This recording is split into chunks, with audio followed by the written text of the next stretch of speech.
With the signal given, messengers rode out into the night to warn their countrymen. But Paul Revere was given a special task. About mid-morning, I am summoned by Dr. Warren. He is the head of the Sons of Liberty. He has called for William Dawes and myself. He told us he has a special job for us. He needs us to go to Lexington to warn John Hancock and Sam Adams. They are our newly elected representatives to Continental Congress. And with them is a chest of papers, documents written by men like myself and Warren and signed. In an English court of law, they can be considered treason and hang us all. Our job this night is only to go to Lexington to get Hancock, Adams, and these papers out of harm's way.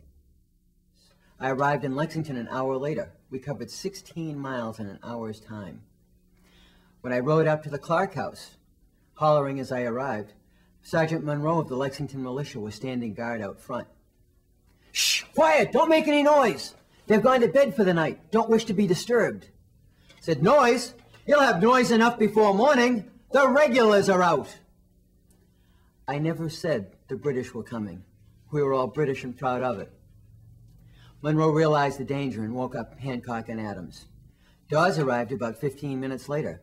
Together, we tried to convince Hancock and Adams to be on their way. Now, our night's work was done. This is all that we had been asked to do. So we went down to Buckman Tavern to refresh ourselves. And there, we decided to push on to Concord. It's only 8 more miles. Want a job done right? Best do it yourself. So we get on our horses.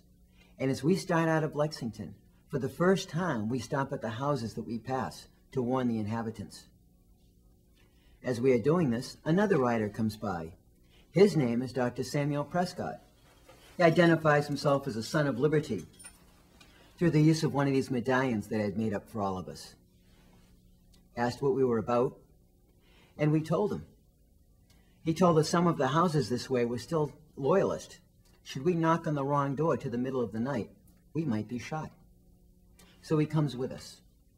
We finished our work in Lexington, crossed over into Lincoln. And there, as we go down a barren stretch of road, we came to some trees. 4 riders sprang out to block our road. We turned to escape. Other riders have circled behind us. We were trapped. Prescott says, "Make a diversion. I know the area. I can get away."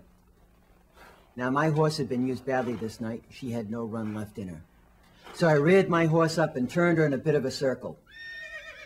As the soldiers converged on me, Prescott jumps a fence and across a meadow with Dawes right behind him. Well, poor Dawes got lost in the woods that night, so he never got to Concord. But Prescott did, and the men of Concord were warned.